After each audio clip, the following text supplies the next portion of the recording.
एक यूनानी पुराण कथा है। नार्सिसस नाम का एक अति सुंदर युवा था।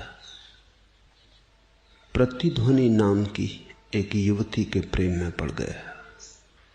ये नाम भी विचारणीय है। व्यक्ति प्रतिध्वनियों के प्रेम में ही पड़ते हैं। जहां तुम्हें अपनी आवाज सुनाई पड़ती है, जहां तुम्हें अपने अहंकार को ही तृप्ति मिलती है, जहां तुम छुपे रूप में अपने को ही पाते हो, वहीं तुम्हारा प्रेम पैदा हो जाता है। तुम्हारा प्रेम तुम्हारे अहंकार का ही विस्तार है। प्रतिध्वनि भी उसके प्रेम में पड़ गई। प्रतिध्वनि तो प्रेम में पड़ेगी क्योंकि वो तुम्हारी ही आवाज की गूंज है। उसका तुमसे होने का कोई अलग न तो संभावना है न उपाय है।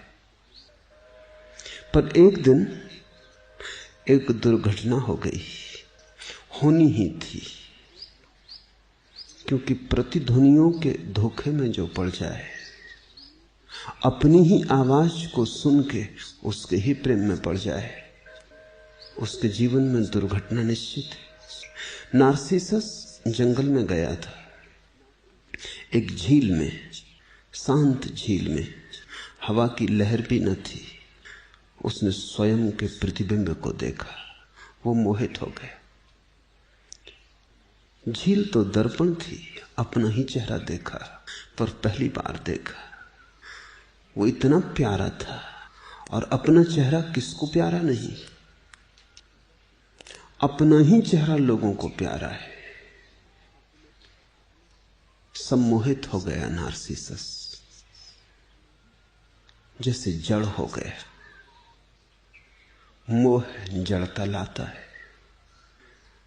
हिलने में भी डरने लगा कि हिला तो कहीं प्रतिबिंब टूट ना जाए। आंखें ठगी रह गईं, वहां से हटा ही नहीं। प्रतिध्वनि प्रतीक्षा करती रही, और जब नार्सिसस न लौटा तो प्रेम मर गया। प्रतिध्वनि तो तुम्हारी ही आवाज गुनगुनाते रहो तो ही गूंज सकती है। जब तुम्हारी आवाज न गूंजी, थोड़ी देर प्रतिध्वनि गूंजती रहेगी पहाड़ों में, फिर खो जाएगी। नार्सिसस न लौटा। कहते हैं नार्सिसस खड़ा खड़ा उस झील के किनारे जड़ हो गया, एक पौधा हो गया। नार्सिसस नाम का एक पौधा होता है। वो पौधा झीलों के पास, झरनों के पास, नदियों के पास पाया जाता है। तुम्हें कहीं पौधा मिल जाए तो गौर से देखना, तुम उसे सदा पानी में झांकता हुआ पाओगे। वो अपने प्रतिबिंब को देखता है। ये पुराण कथा बड़ी अद्भुत है। अगर तुम अपने में ही ज्यादा मोहित हो गए तो चैतन्य खो जाता है। तब तुम आदमी नहीं रह जाते, पौधे हो जाते। तब तुम्हारे भीतर की मनुष्यता विलीन हो जाती, तुम्हारे भीतर की आत्मा नकार हो जाती। तुम वापस गिर जाते हो, तुम पतित हो जाते हो। पौधे का भी कोई स्वातंत्र है। मनुष्य स्वतंत्र है, चल सकता है। पौधा बंधा है, पैर नहीं है उसके पास, जड़ें। ये नार्सिसस का पौधा हो जाना केवल इस बात की सूचना देता है कि जो व्यक्ति भी अहंकार के प्रतिबिंबों में उलझ जाएगा, उसके पैर भी नष्ट हो जाते हैं, जड़ें हो जाती, वो रुक जाता, उसकी गति ठहर जाती, हिलने डुलने की भी स्वतंत्रता खो जाती। और यही करीब करीब सभी मनुष्यों के साथ होता है। उपनिषद कहते हैं कोई पत्नी को थोड़ी ही प्रेम करता है, पत्नी के द्वारा अपने को ही प्रेम करता है। कोई बच्चों को थोड़ी ही प्रेम करता है, बच्चों में बच्चों के द्वारा अपने को ही प्रेम करता है। बच्चे भी दर्पण हैं, पत्नी भी दर्पण है, और हर मनुष्य नार्सिसस है। ऐसी मनुष्य की जो चित्त दशा है, इससे और परम स्वातंत्र के तो द्वार कैसे खुलेंगे। जो थोड़ी सी स्वतंत्रता है वो भी नष्ट हो जाती। पंख लगने चाहिए थे कि तुम उड़ सकते परमात्मा की तरफ। पंख तो दूर, पैर भी खो जाते। वृक्ष के बंधन को तुम समझते हो, हिल भी नहीं सकता जहां खड़ा है वहां से। रत्ती भर भी हिलना चाहे तो स्वतंत्रता नहीं, गति नहीं। जहां खड़ा है वहां मजबूरी में है, वहां से हट नहीं सकता। आदमी हिल सकता है, चल सकता है, पक्षी उड़ सकता है, लेकिन शरीर कितना ही हिल चल सकता हो तो भी सीमा है। थक जाएगा, थकान ही बंधन हो जाएगी। और पक्षी कितना ही उड़ सकता हो मीलों भी, तो भी। और स्वतंत्रता तो तभी स्वतंत्रता है जब असीम हो। आत्मा की स्वतंत्रता चाहिए। आत्मा में पंख लगे, आत्मा उड़ सके कि फिर कोई सीमा ना हो, कहीं कोई दीवार ना रोके, कहीं कोई जंजीरें ना हो। उस घड़ी को ही हमने मोक्ष कहा है। मोक्ष की तलाश है। सुख के नाम से तुम मोक्ष ही खोजते हो, इसलिए तो हर सुख तुम्हारा दुख हो जाता है।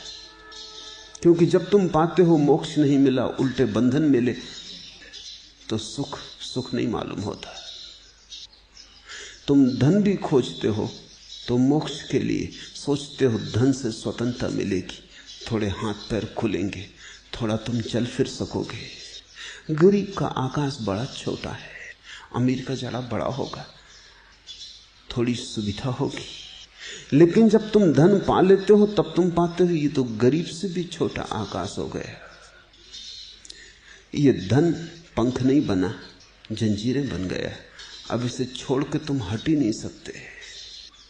कहानियां हैं कि अमीर मर जाते हैं तो मर के सांप होकर बैठ जाते हैं अपनी तिजोरियों पर। जिंदा हालत में भी वो सांप ही होकर बैठे रहते। मरने के बाद क्या होता है इसमें जाने की बहुत जरूरत नहीं।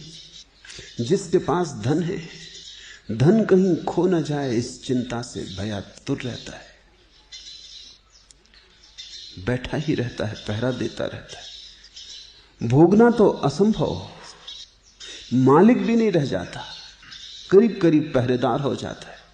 तुम ऐसे धनी को मुश्किल से पाओगे जो अपने धन का मालिक है। गरीब चाहे अपनी निर्धनता का मालिक भी हो, लेकिन अमीर अपने धन का मालिक नहीं। धन को भी आदमी गौर से खोजोगे तो स्वतंत्रता के लिए ही चाहता है, पद को भी स्वतंत्रता के लिए ही चाहता है।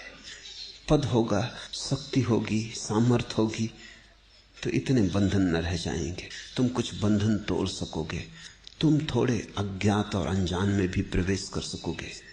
यदि मनुष्य की चेतना में ठीक ठीक खोजा जाए तो मोक्ष का ही स्वर बजता है। वो हर तरफ से मुक्ति चाहता है। इसलिए जहां भी बंधन बनने लगते हैं वहीं बेचैनी हो जाती। तुम प्रेम करते हो इसी आशा में कि प्रेम आकाश बनेगा, तुम उड़ सकोगे, कोई सहारा बनेगा तुम्हारी स्वतंत्रता में। लेकिन जब तुम प्रेम में पड़ते हो तुम पाते हो उड़ना तो दूर रहा है, हिलना भी मुश्किल हो गया। दूसरे से सहारे की आशा की थी, सहारा तो दूर रहा, दूसरे ने पत्थर बांध दिए तुम्हारे गले में। प्रेम बंधन हो जाता है होते ही, सपनों में होता है स्वतंत्रता, असलियत में हो जाता है बंधन। खलील जिब्रान ने अपनी अनूठी किताब प्रोफेट में कहा है, एक व्यक्ति ने पूछा और हमें प्रेम के संबंध में कुछ बताओ। तो खलील जिब्रान की किताब के नायक अल मुस्तफा ने कहा, तुम एक दूसरे को प्रेम करना लेकिन एक दूसरे के मालिक मत बनना। तुम एक दूसरे के पास होना लेकिन बहुत पास नहीं। तुम ऐसे ही होना जैसे मंदिरों के खंभे होते हैं, एक ही छप्पर को संभालते हैं लेकिन फिर भी दूर दूर होते हैं। अगर मंदिर के खंभे बहुत पास आ जाएं तो मंदिर गिर जाएगा। प्रेमी से भी थोड़े दूर होना ताकि दोनों के बीच में स्वतंत्र आकाश हो।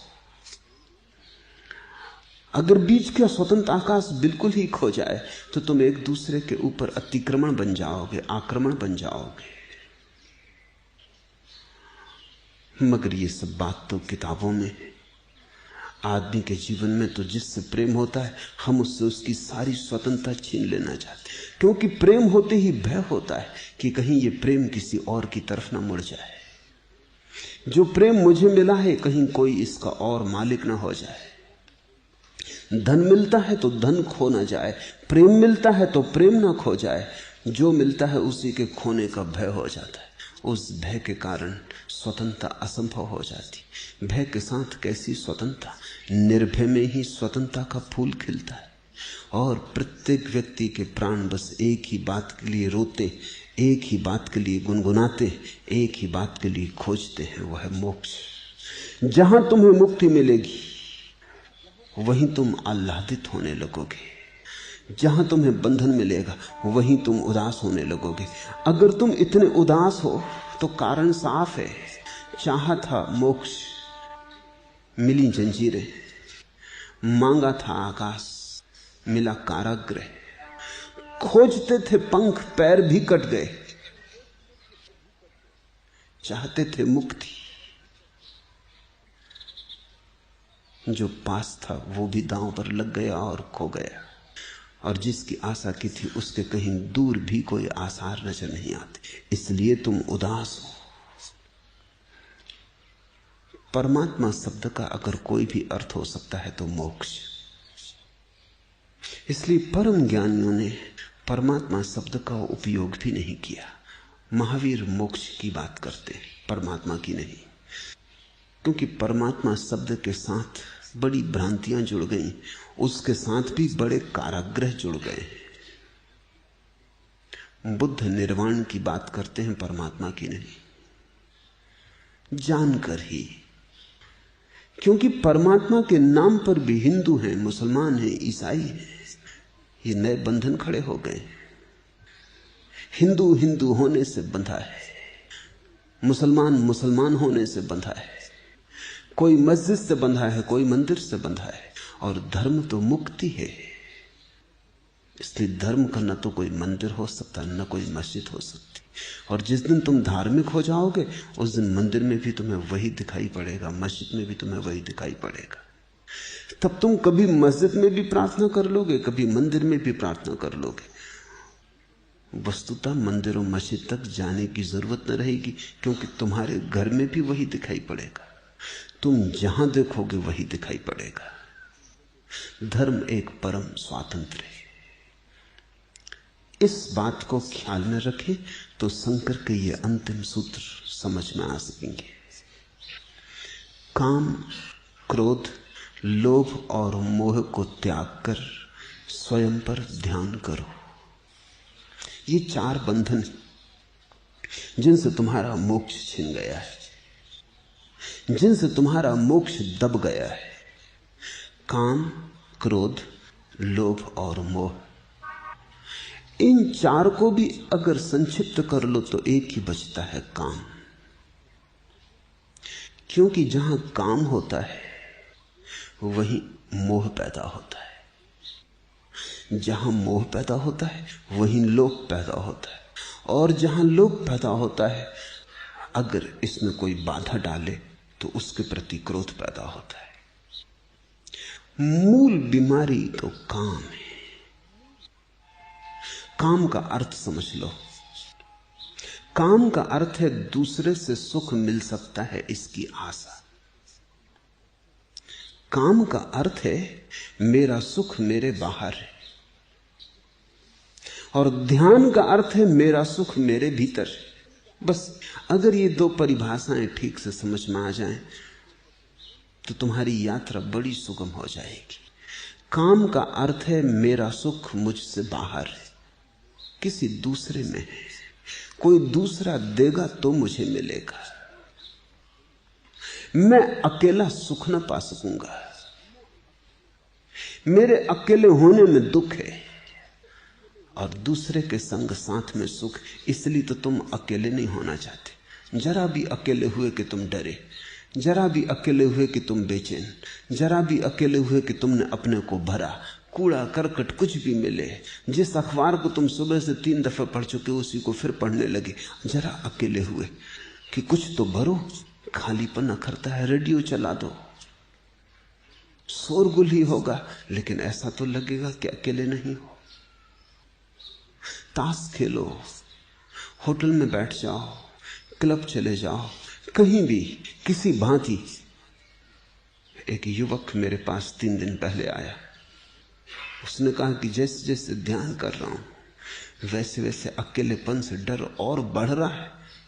और कभी कभी तो ऐसी घड़ी आ जाती कि मैं एकदम भागता हूं घर से निकल के और बाजार में चला जाता हूं। यद्यपि कुछ लेना देना नहीं है, लेकिन बाजार में भीड़ भाड़ में घूमते हुए ऐसा नहीं लगता कि अकेला हूं। घड़ी 2 घड़ी घूम फिर के लौट आता हूं, हल्का हो जाता हूं। तुम जिसको अपने जीवन की व्यस्तता कहते हो, उसमें से बहुत सी व्यस्तता तो जरूरी नहीं है। उसमें से बहुत सी व्यस्तता तो तुम काट सकते हो। उसमें से बहुत सा समय तो विश्राम का हो सकता है।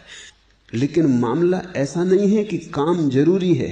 मामला ऐसा है कि बिना काम के तुम अकेले हो जाते हो।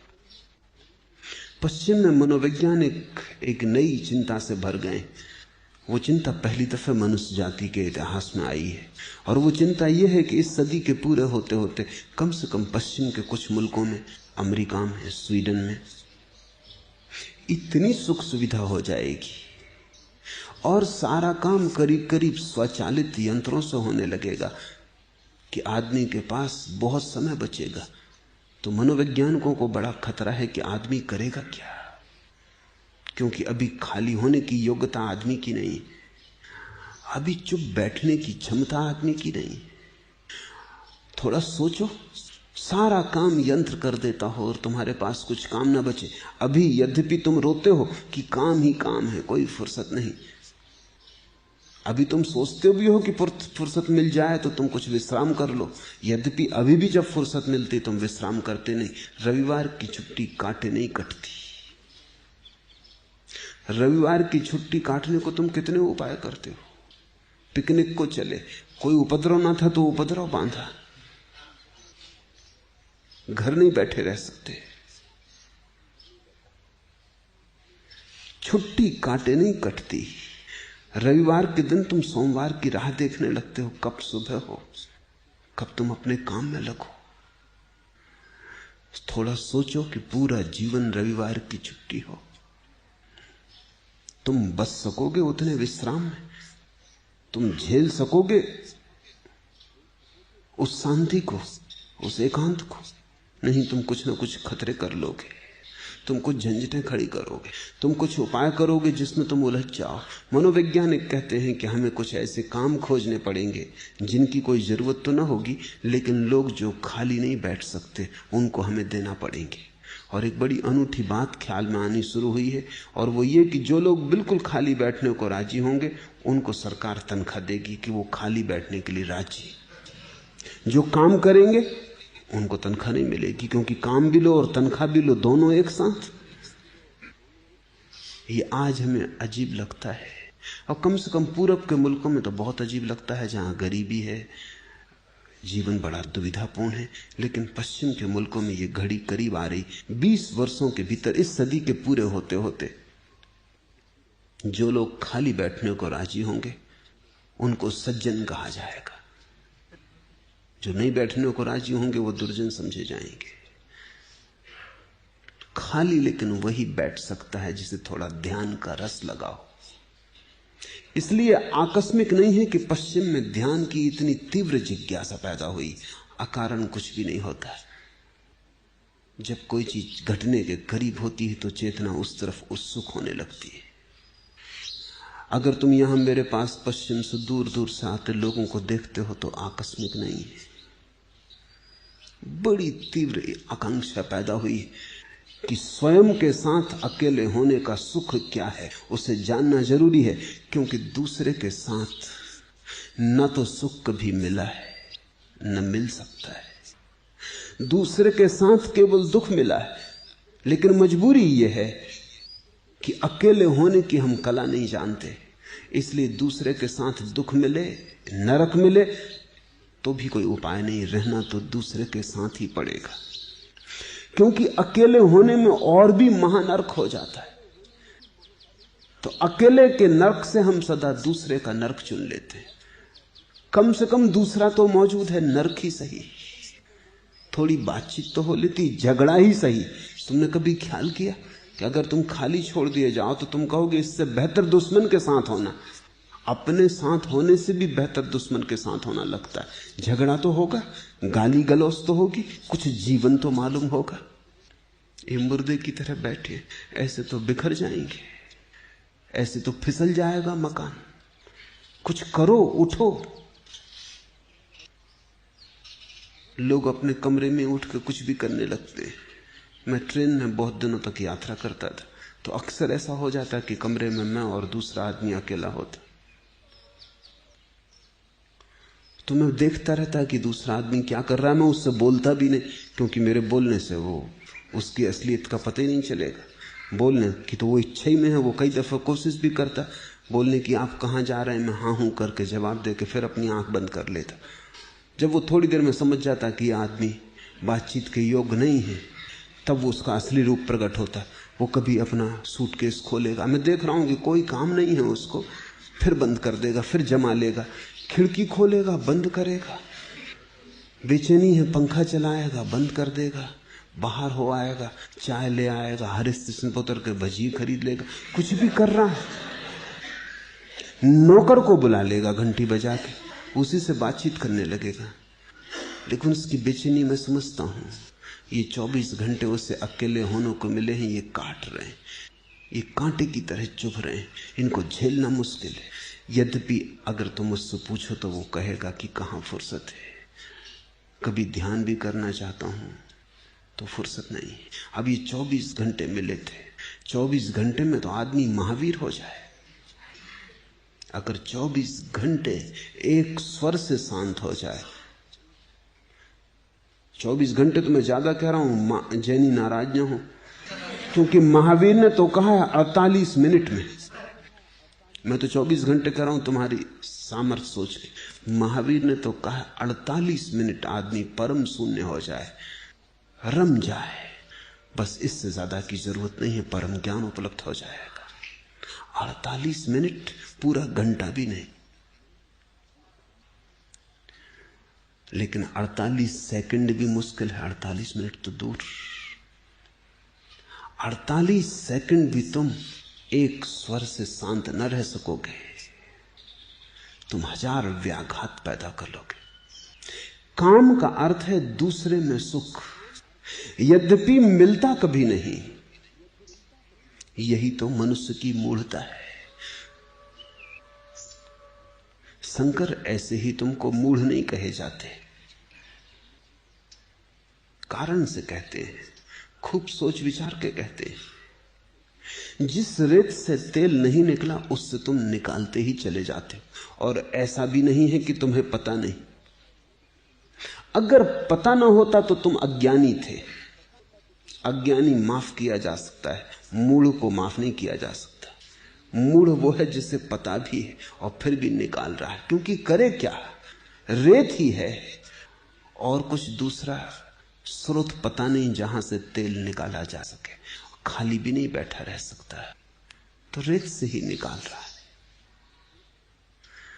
तुम जरा गौर करो अपने जीवन पर। ये मूढ़ता की बात तुमसे ही कही गई है, इसे थोड़ा विचार करो।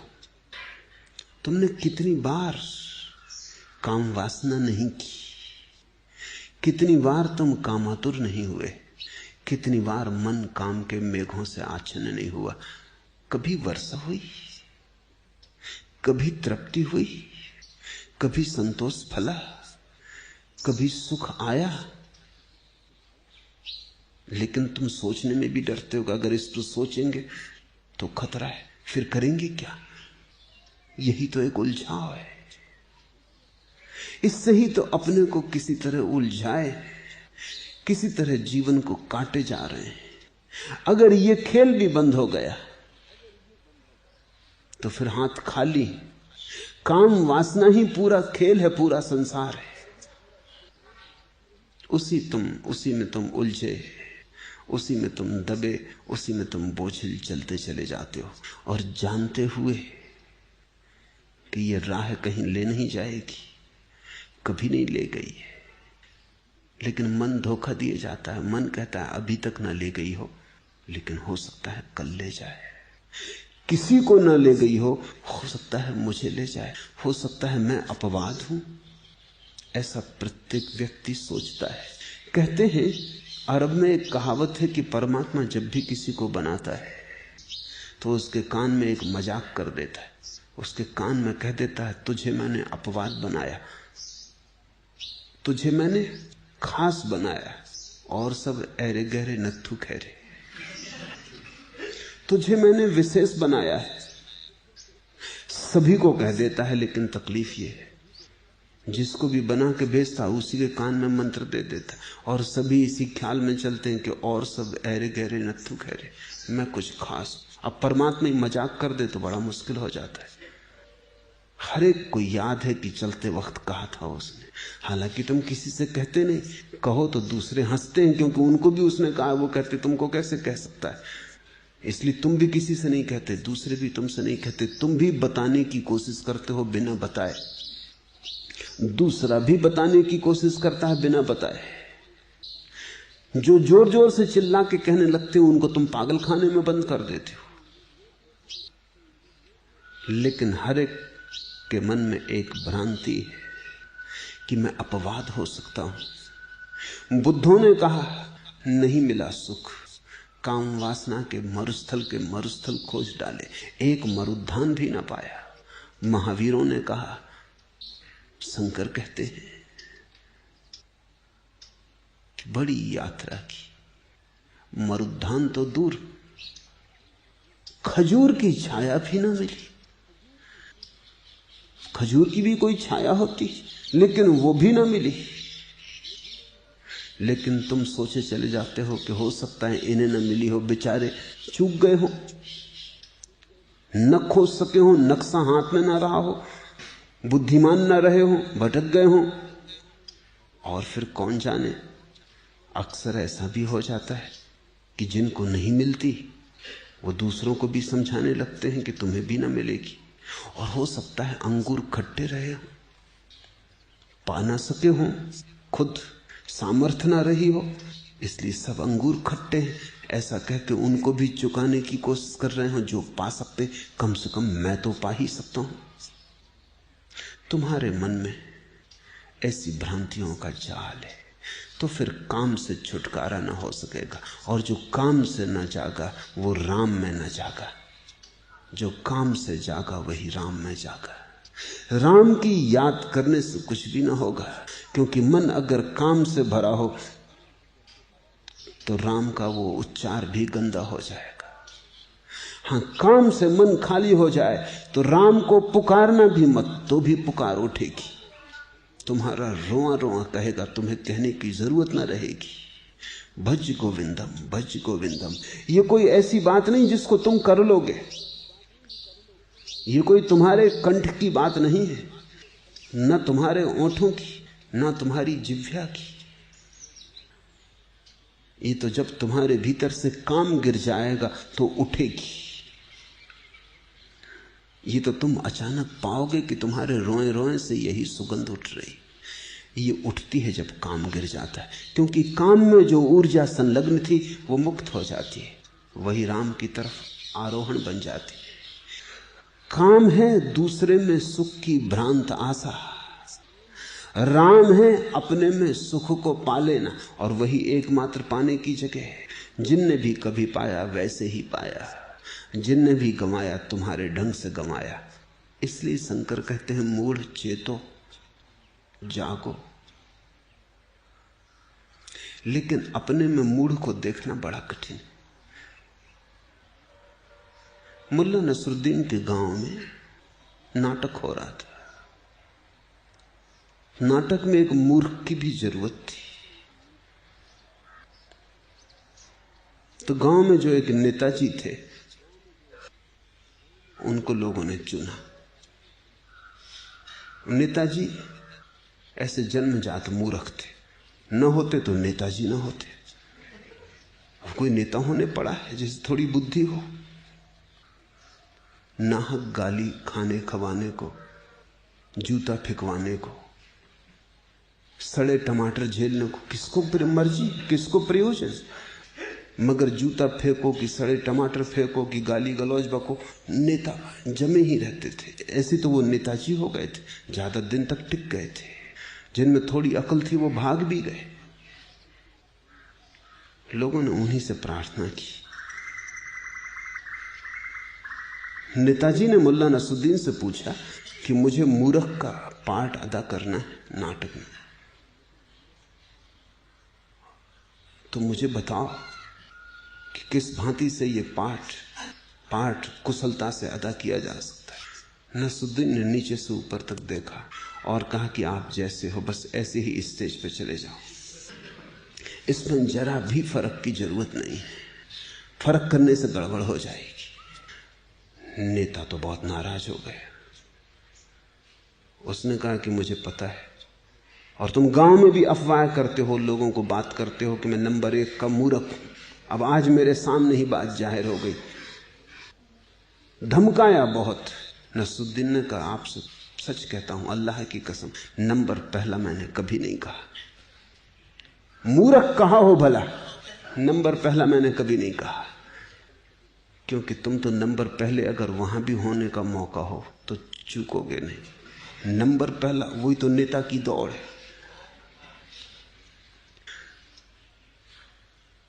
तुम में सारी दुनिया जो देख ले वो भी तुम स्वयं नहीं देख पाते। आंख के अंधे। सबको जो पहचान में आ जाए वो भी तुम्हारी पहचान में नहीं आता। इससे बड़ी मूर्खता और क्या हो सकती है इस संसार में कि जिन जिन अनुभवों से तुम हजारों बार गुजर चुके हो और एक भी बार सुख नहीं पाया, उनकी फिर आकांक्षा करने लगते हो। कब जागोगे? क्योंकि काम में जो सोया है वही सोया है, जो काम से जागा है वही जागा है। और काम से जागो तो ही ध्यान की यात्रा शुरू होती, क्योंकि ध्यान का अर्थ है स्वयं में है सुख। दूसरे में हारो, बहुत खोज चुके, पछताओ, वापस घर आओ। काम, क्रोध, लोभ और मोह को त्याग कर स्वयं पर ध्यान करो। शंकर जान के कहते हैं इन 4 को छोड़ दो तो ही स्वयं पर ध्यान हो सकेगा। काम अगर छूट जाए, दूसरे में सुख है ये बात अगर छूट जाए, बस इतनी सी ही बात है, इतने पे सब दारमदार है। इतना दिख जाए कि दूसरे में सुख नहीं है, सब हो गया, क्रांति घटित हो गई। क्योंकि जैसे ही दूसरे में सुख नहीं है, तुम दूसरे का मोह ना करोगे। अब मोह क्या करना है? मोह तो हम उस चीज का करते हैं जिसमें सुख की आशा है, उसको संभालते हैं, बचाते हैं, सुरक्षा करते हैं, कहीं खो ना जाए, कहीं मिट ना जाए, कहीं कोई छीन ना ले। मोह तो हम उसी का करते हैं जहां हमें आशा है कल सुख मिलेगा। कल तक नहीं मिला, आज तक नहीं मिला, कल मिलेगा, इसलिए कल के लिए बचा के रखते। आज तक का अनुभव विपरीत है, लेकिन उस अनुभव से हम जागते नहीं। हम कहते हैं कल की कौन देख आया, शायद कल मिले। और अगर मोह न हो तो लोभ का क्या सवाल है? लोभ का अर्थ है जिसमें सुख मिलने की तुम्हारी प्रतीति है, उसमें और सुख मिले। अगर 10 रुपए तुम्हारे पास हैं तो 1000 रुपए हो, ये लोभ है। अगर 1 मकान तुम्हारे पास है तो 10 मकान हो, ये लोभ है। लोभ का अर्थ है जिसमें सुख मिला उसमें गुणनफल करने की आकांक्षा। मोह का अर्थ है जिसमें मिला उसे पकड़ लेने की, परिग्रह करने की, आसक्ति बांधने की। लोभ का अर्थ है उसमें गुणनफल कर लेने की आकांक्षा। लेकिन जिसमें मिला ही नहीं उसका तुम गुणनफल क्यों करना चाहोगे? कोई कारण नहीं। और क्रोध का क्या अर्थ है? जिसमें तुम्हें दिखाई पड़ता है सुख मिलेगा, उसमें अगर कोई बाधा डालता हो तो क्रोध पैदा होता है। तुम धन कमाने जा रहे हो, कोई बीच में आड़े आ जाए तो क्रोध पैदा होता है। तुम एक स्त्री से विवाह करने जा रहे हो और दूसरा आदमी अड़ंगे डालने लगे तो क्रोध पैदा होता है। तुम चुनाव जीतने के करीब थे कि एक दूसरे सज्जन खड़े हो गए झंडा लेकर, तो क्रोध पैदा होता है। क्रोध का अर्थ है तुम्हारी कामना में जब भी कोई अवरोध डालता है। तो क्रोध, लोभ और मोह छायाएं हैं काम की। मेरे पास लोग आ जाते हैं, वो कहते हैं क्रोध छोड़ना। मैं कहता हूं ये तुम पूछो ही मत, ये बात ही गलत है। कोई पूछता है लोभ छोड़ना है, कोई पूछता है मोह कैसे छूटे, लेकिन मुश्किल से ही कोई पूछता है कि काम से कैसे मुक्ति हो। इसका अर्थ है कि तुमने अभी जीवन की ठीक समस्या भी नहीं पकड़ी। समाधान तो बहुत दूर है, अभी निदान भी नहीं हुआ। क्रोध दूर करने को बहुत लोग आते हैं, क्यों? क्रोध से कष्ट मिलता है, कष्ट भी मिलता है, झगड़ा झांसा खड़ा होता है, दुश्मन पैदा हो जाते हैं, मुसीबतें और बढ़ती हैं। क्रोध से उपद्रव होता है, साफ दिखाई पड़ता है। लेकिन ये तो ऐसे है जैसे कोई छाया को मिटाना चाहे। तुम चलोगे धूप में तो छाया कैसे मिटेगी? तुम मुझसे आके पूछते हो चलें तो धूप में, लेकिन छाया कैसे मिटे? मैं क्या करूं? कोई भी कुछ नहीं कर सकता। हम कहेंगे धूप में मत चलो, तुम कहोगे ये तो असंभव है। कोई ऐसी तरकीब बताएं कि चलें तो धूप में और छाया मिट जाए। जिए तो संसार में और कामना में और क्रोध ना हो, क्योंकि क्रोध से कई दफा बनती कामना में बिगाड़ बन जाता है, पास आता सुख दूर हट जाता है। कई दफे क्रोध के कारण तुम अपना बना बनाया घर गिरा लेते हो, जरा सी बात गलत निकल जाती है, मुंह से सब गड़बड़ हो जाता है। तो तुम चाहते हो कि क्रोध से छुटकारा मिल जाए, वो भी तुम इसीलिए चाहते हो ताकि काम वासना को पूरा करने में और भी ज्यादा कुशलता आ जाए। लेकिन क्रोध तो केवल काम की छाया है। इसलिए शंकर ने पहले कहा काम, नंबर 2 पर कहा क्रोध, क्योंकि जिसके भीतर काम है उसके भीतर क्रोध तैयार होने लगा, छाया बनने लगी। जहां तुम्हारे भीतर काम उठा, प्रतिस्पर्धा उठी, प्रतियोगिता उठी, शत्रु पैदा हो गए। तुम धन पाना चाहते हो, सारी दुनिया धन पाना चाहती। तुमने जिस दिन धन पाने की आकांक्षा की, उन सब के तुम दुश्मन हो गए। उसी दिन उन सब के जो सब धन पाने की आकांक्षा करते हैं, चाहे देर लगे फल आने में, लेकिन दुश्मनी का बीज आरोपित हो गया। काम के पीछे ही क्रोध, तत्क्षण। चाहे क्रोध आने में वर्षों लग जाएं, लेकिन यात्रा शुरू हो गई। तुमने कुछ मांगा, तुमने कुछ चाहा, क्रोध आ गया। अभी तुम कहोगे अभी तो पता भी नहीं चलता क्रोध का कुछ, तुम बिल्कुल प्रसन्न चित्त बैठे, राह से एक कार निकली और हमने सोचा कि कार हमें मिल जाए। अभी कौन सी गड़बड़ है? न कोई झगड़ा, न झांसा, न किसी से कहा, अभी क्रोध कैसे आ गया? लेकिन मैं तुमसे कहता हूं क्रोध आ गया, क्योंकि वे सब जो तुम्हारे मार्ग में अवरोध बनेंगे, उनके प्रति क्रोध की शुरुआत हो गई। तुम्हारे अचेतन में क्रोध की छाया बनने लगी, जल्दी ही चेतन तक प्रवेश करेगी, क्योंकि ये कार पाने के लिए प्रतिस्पर्धा करनी होगी, संघर्ष करना होगा, दुश्मनी मोल लेनी होगी। दुश्मनी तुमने ले ही ली। जीवन में अगर तुमने कोई ऐसी चीज चाही जिसको चाहने से दूसरों के जीवन से वो छिनेगी, तो क्रोध पैदा हो गया। अगर तुमने कोई ऐसी चीज जीवन में चाही जिसको चाहने से और तुम्हें मिलने से किसी का कुछ भी ना छिनेगा, तो क्रोध पैदा ना हुआ। लेकिन वैसे तो सिर्फ एक ही चीज है, वही परमात्मा है, भज गोविंदम।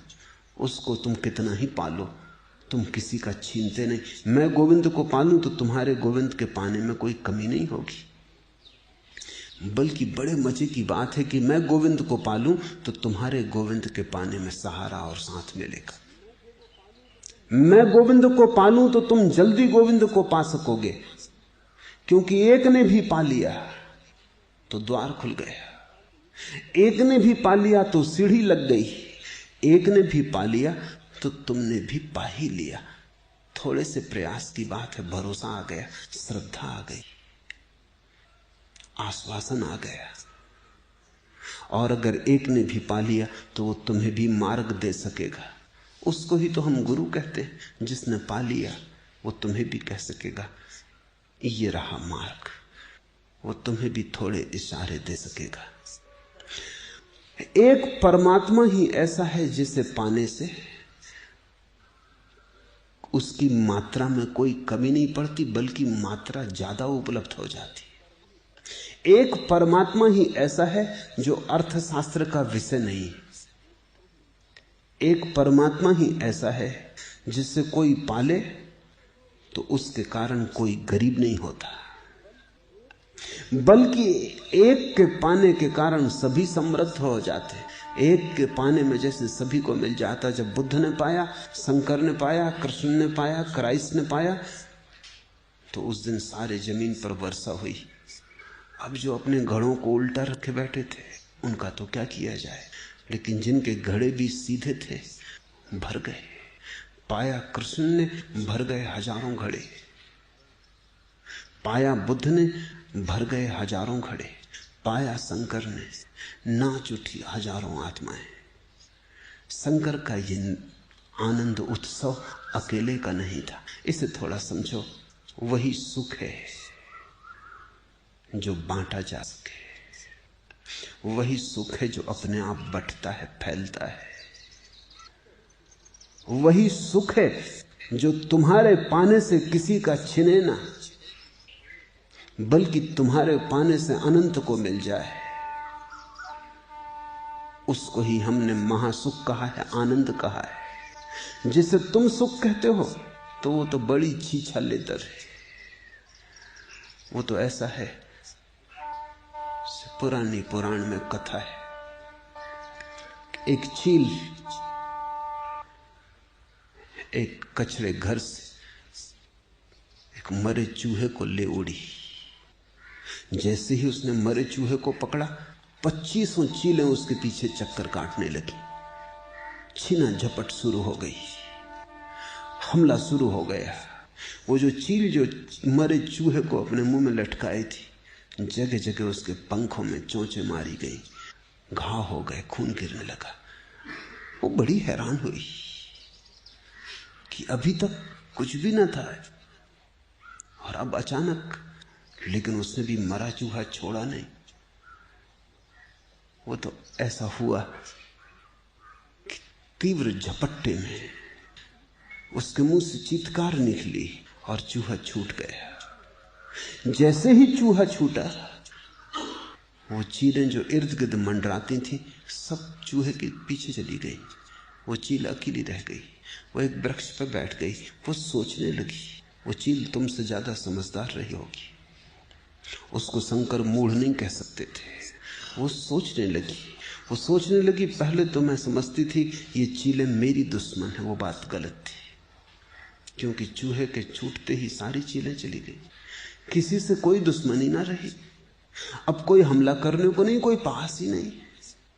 तो मुझसे कुछ वास्ता न था, मुझसे कोई दुश्मनी न थी, मुझसे कोई निजी वैर न था। चूहा था जड़, और चीलें चूहे के कारण मेरे पीछे थी। भूल मेरी ही थी कि मैंने चूहा पकड़ा था। वो मैं पहले भी छोड़ सकती थी, लेकिन मैं ना समझ यही समझती रही कि उनकी दुश्मनी मुझसे है। रामकृष्ण इस पुराण की कथा को बहुत बार कहते थे, और वो कहते थे कि काम को जो मुंह में दबाए है वो मरे चूहे को मुंह में दबाए। सब तरफ क्रोध पैदा होगा, दुश्मनी पैदा होगी। हालांकि तुम कहोगे मैंने किसी का भी कुछ नहीं बिगाड़ा, मैं अपने चुपचाप अपने घर में रहता हूं, अपनी घर गृहस्थी की फिक्र करता हूं। मैं किसी के लेन देन में नहीं आता, फिर क्यों लोग मेरे दुश्मन हैं? लेकिन तुम लेन देन में आ ही गए। एक सुंदर स्त्री को तुमने विवाह कर लिया, पूरा गांव उत्सुक था। अब तुम कहते हो मैं अपने घर गृहस्थी में रह रहा हूं। तुम रहो भला घर गृहस्थी में, लेकिन पूरे गांव से तुमने झगड़ा मोल ले लिया। हिंदुस्तान में पुराने दिनों में ऐसा रिवाज था, बुद्ध के समय तक जारी रहा, कि जो सुंदरतम लड़की होती गांव की उसको विवाह नहीं करने देते थे, क्योंकि उससे बहुत कलह मच जाएगी। उसको नगर वधू बना देते थे, उसको वैश्य बना देते थे। वो गांव के लोगों को शांत रखने का उपाय था। आम्रपाली का तुमने नाम सुना होगा, वो नगर वधू थी। नगर वधू का मतलब ये था वो सबकी पत्नी।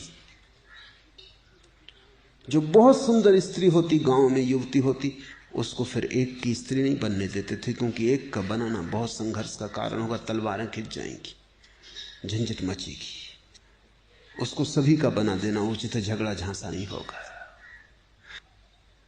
मगर वहां जहां काम वासना का जगत है, वहां तुम कितने ही उपाय करो, झंझट झगड़ा तो बना ही रहेगा। आम्रपाली के द्वार पर भी झगड़े हो जाते थे, क्योंकि आम्रपाली भी एक रात किसी एक को ही मिल सकती थी। पूरा गांव ही नहीं, आसपास के गांव, दूर दूर के नगर में लोग उत्सुक थे। अब एक स्त्री कितनों को उपलब्ध हो सकती थी? भला तुम नगर वधू बना दो, ये भी बड़ा अमानवीय है, लेकिन एक रास्ता निकाला था किसी तरह सुलझ समझ रखने का, शांति बनाए रखने का, लेकिन फिर भी कुछ हल नहीं होता था। फिर गरीब थे, अमीर थे, सम्राट थे। जब सम्राट नगर वधू के द्वार पर होता तो बाकी लोगों का तो क्यू में खड़े होने का उपाय न था, तो वो जलते मरते बुझते। जब चूहा मुंह में हो मरा तो बाकी सब तरफ चीलें हमला करेंगी ही, ये स्वाभाविक है। थोड़ा चूहा को छोड़ कर देखो, अचानक तुम पाते हो सारा जगत मित्र हो गया। काम वासना के जाते ही सारा जगत मित्र मालूम होने लगता है। कोई शत्रु न रहा, शत्रु कोई था ही नहीं, मरे चूहे के कारण उपद्रव था। तुमने नाहक निजी दुश्मनी समझ ली थी, निज से कोई लेना देना ना था, वो मरा चूहा तुम्हारे मुंह में था। फिर चील बैठी है अकेले वृक्ष पर, उस दिन उस चील को ध्यान हो गया होगा, एक बात समझ में आ गई, तो उस चूहे में सुख न था, दुख का सारा उपाय था।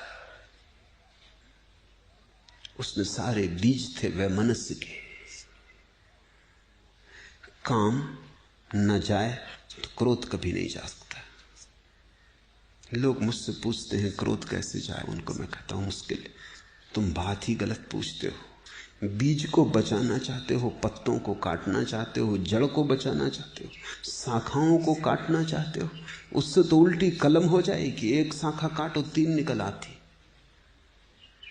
जड़ को ही काटना होगा। इसलिए शंकर पहले कहते हैं काम, वह जड़, फिर क्रोध उसकी छाया, फिर लोभ उसका अनुसंग, फिर मोह उसकी आखिरी निष्पत्ति। इनको जो छोड़ दे स्वयं पर ध्यान करे, इनको जो छोड़ दे वही स्वयं पर ध्यान कर सकता है, क्योंकि तब दूसरों पर से ध्यान हट गया। न काम रहा तो काम के जो विषय थे उनसे ध्यान हट गया, न क्रोध रहा तो जो क्रोध के विषय थे उनसे ध्यान हट गया, न लोभ रहा तो लोभ में जो चिंतना उलझती थी वो भी तो छूट गई, न मोह रहा तो मोह में जो ऊर्जा लगती थी वो भी मुक्त हो गई। सब तरफ से मुक्त। अब तुम अपनी यात्रा पर निकले। अंतर यात्रा शुरू हुई, और अंतर यात्रा ही एकमात्र तीर्थ यात्रा है। बाकी सब तीर्थ के धोखे।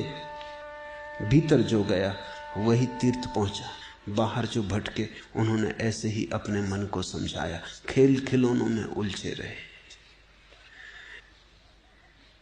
ऐसी चित्त दशा में पूछो स्वयं से, मैं कौन हूं? क्योंकि आत्मज्ञान से विहीन मूढ़जन यहां भी घोर नरक की यातना पाते।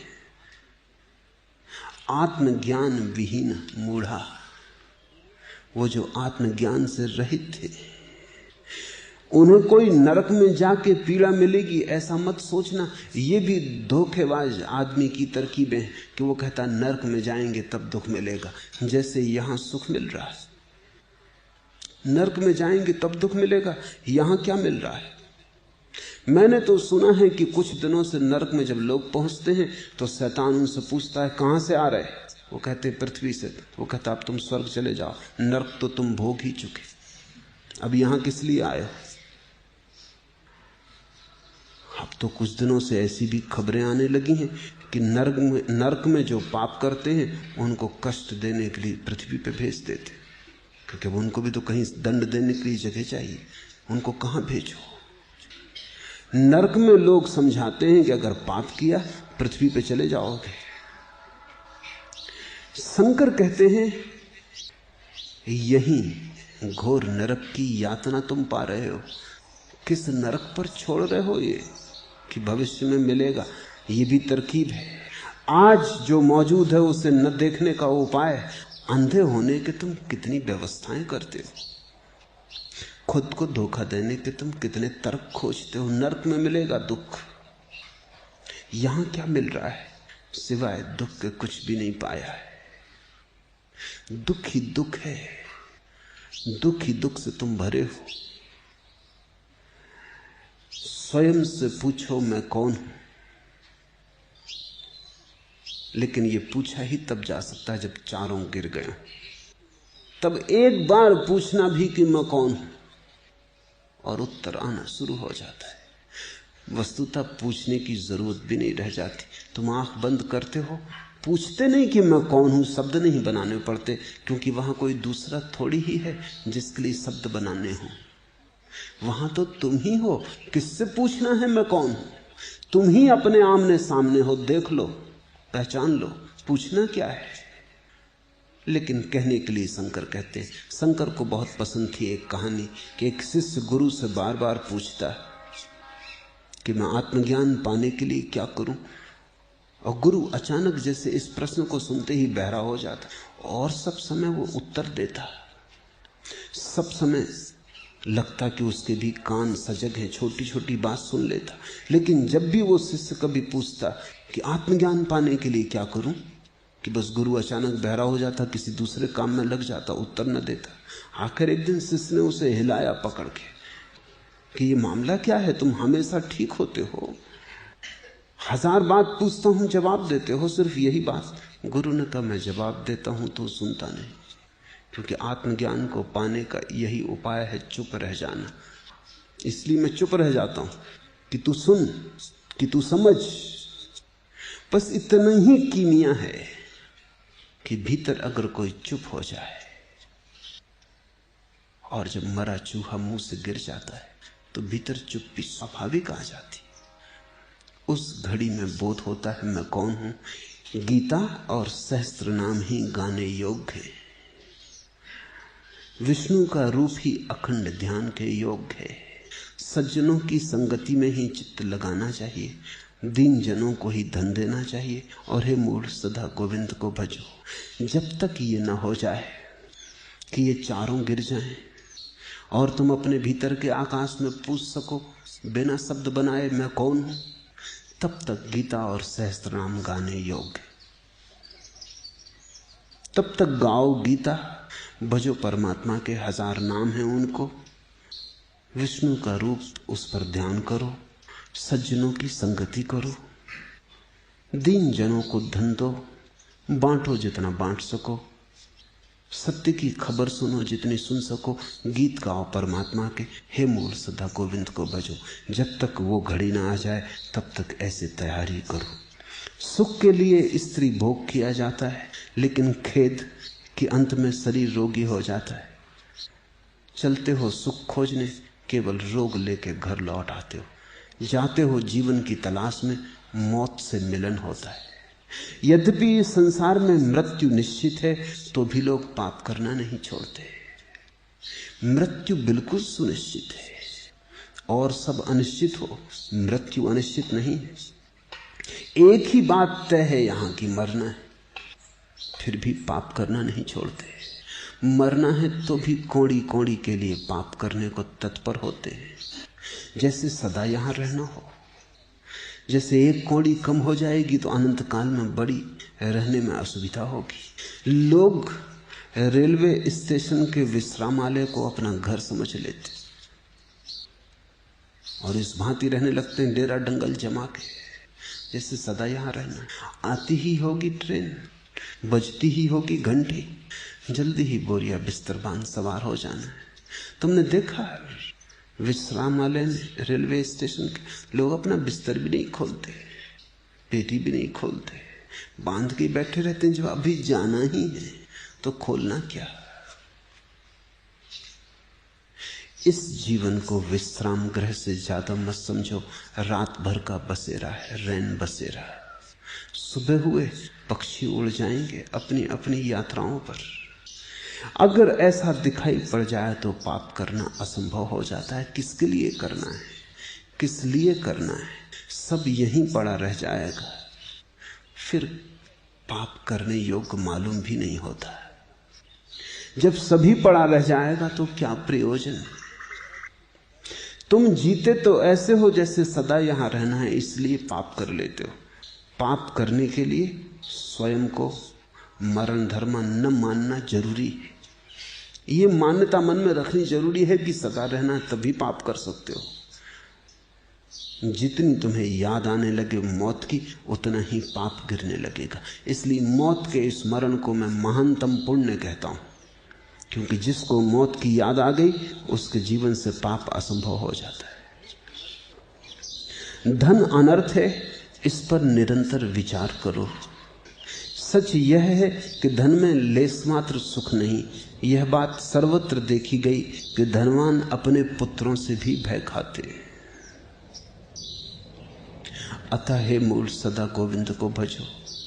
प्राणायाम और प्रत्याहार, नित्य और अनित्य का विवेक विचार और जप सहित समाधि की साधना, इन्हें सावधानी के साथ साधो, महासावधानी के साथ साधो। प्राणायाम और प्रत्याहार। प्राणायाम का अर्थ है कि तुम अपने को संकुचित प्राण मत समझो, प्राण को फैलाओ, उसके आयाम को बड़ा करो। तुम बड़े हो, विराट हो, तुमने मान रखा छोटे हो। वो छोटा होना सिर्फ तुम्हारी मान्यता है। जरा गौर से देखो, कहां तुम शुरू होते हो, कहां तुम अंत होते हो। शरीर पर तुम अंत नहीं होते, क्योंकि करोड़ों मील दूर जो सूरज है, अगर वो बुझ जाए तो तुम यहां बुझ जाओगे। तुम उससे जुड़े हो। अरबों खरबों मील दूर जो चांद तारे हैं, उनसे भी रोशनी के तार तुमसे बंधे हैं। चारों तरफ पृथ्वी के भरा हुआ जो वायुमंडल है, उसके बिना तुम न रह सकोगे। तुम उसी में श्वास ले रहे हो। जो जानते हैं वो कहते हैं हम उसमें श्वास ले रहे हैं, ऐसा कहना कठिन। वही हम में श्वास ले रहा है, ऐसा कहना ज्यादा उचित। अभी जो श्वास मेरी थी, क्षण भर बाद तुम्हारी हो गई। कह भी नहीं पाऊंगा कि तुम्हारी ना रह जाएगी, किसी और की हो जाएगी। जो शरीर आज तुम्हारा है, कभी वृक्षों में था, कभी पशुओं में था, कभी पक्षियों में था। मरोगे, फिर नदी में बह जाएगा जल, मिट्टी में मिल जाएगी मिट्टी, फिर पौधे उठेंगे, फिर वृक्ष बनेंगे। हो सकता है तुम्हारे बेटे उन फलों को खाएं जिनमें तुम्हारी मिट्टी खो गई हो। सब जुड़ा है, सब संयुक्त है। यहां कोई अलग थलग नहीं है। हम कोई छोटे छोटे द्वीप नहीं है, एक महाद्वीप है, उसके ही हम सब अंग हैं। प्राणायाम का अर्थ है फैलाओ अपने को। प्राणायाम से जिस प्रक्रिया को योग में जाना जाता है, वो केवल तरकीब है फैलाने की। गहरी श्वास लो कि छिद्र छिद्र तुम्हारे फेफड़ों का भर जाए, फिर गहरी श्वास उलीचो कि पूरी श्वास उलीच जाए, जैसे ही तुम इस प्रक्रिया को गहरा करने लगोगे, एक दिन तुम अचानक पाओगे तुम श्वास नहीं ले रहे, परमात्मा तुम में श्वास ले रहा है। ये तो केवल विधि है। इस विधि से प्राणायाम होता है, इस विधि से प्राण का विस्तार होता है और प्रतीत होता है कि हम एक महान चैतन्य के छोटे छोटे अंश हैं, बड़े सागर की बूंदें। बूंद भी गरिमा से भर जाती है, फिर कण भी परमात्मा के प्रसाद से लबालब हो जाता है। तुम्हारी छोटी प्याली में भी सागर लहराने लगते।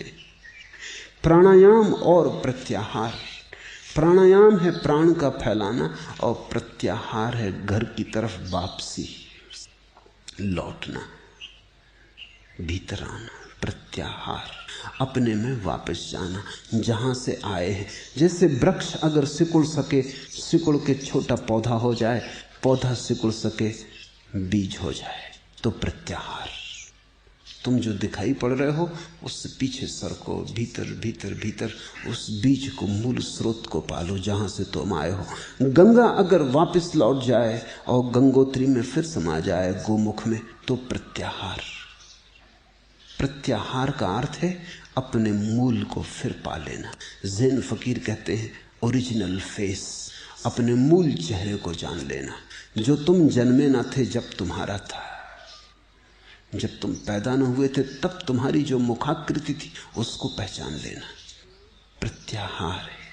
प्राणायाम और प्रत्याहार, नित्य और अनित्य का विवेक विचार और प्रतिपल जानते रहना, सोचते रहना, देखते रहना, क्या सार्थक है क्या व्यर्थ है। इसे क्षण भर को भी भूलना नहीं, क्योंकि भूलते ही व्यर्थ को पकड़ लेते हो, सार्थक को छोड़ देते हो। मरे चूहे को पकड़ने में देर नहीं लगती, जरा ही भूले कि पकड़ा, होश आया तो छूट जाता है। जप सहित समाधि की साधना। ये शंकर बड़ी मीठी बात कह रहे हैं जप सहित समाधि की साधना। पतंजलि कहते हैं अंततः समाधि जप रहित हो जानी चाहिए। नानक कहते हैं अजपा जाप, जाप खो जाना चाहिए। बुद्ध महावीर वे भी यही कहते हैं, सब खो जाना चाहिए, बस शून्य रह जाना चाहिए। लेकिन शंकर कह रहे हैं जप समाधि, जप सहित समाधि की साधना। वे ये कह रहे हैं शून्य तो हो लेकिन पूर्ण का नाश ना खोए, शून्य में पूर्ण विराजमान रहे। विचार तो खो जाए, भाव ना खो जाए, क्योंकि भाव अगर खो गया तो तुम शुष्क हो जाओगे। तुम शांत तो होगे लेकिन तुम्हारी शांति से गीत की धारा न बहेगी, मीरा न नाचेगी, फिर चैतन्य का भजन न फूटेगा। फिर तुम मौन तो हो जाओगे, तुम पालोगे, लेकिन अभिव्यक्ति ना होगी, अभिव्यंजना ना होगी। तुम्हारा गीत बिना अंकुरित हुए तुम्हारे भीतर रह जाएगा, कोई उसे सुन ना पाएगा। तुम्हारा आनंद बह ना पाएगा, किनारे छोड़कर बाढ़ की भांति उसकी उत्तुंग तरंगें दूसरों को डुबा ना पाएंगी। इसलिए शंकर कहते हैं निर्विचार तो होना है, निर्भाव नहीं। ज्ञान तो आए, भक्ति ना खो जाए। ये बड़ा अनूठा संयोग है, घटता है, बड़ी असंभव घटना है, पर घटती है। विचार खो जाते, भाव नहीं खोता, चिंतन चला जाता है, चिंता चली जाती है, हृदय गदगद होकर नाचता है। जप सहित समाधि की साधना, इन्हें सावधानी के साथ साधो। फिर दोहराते हैं, महासावधानी के साथ साधो।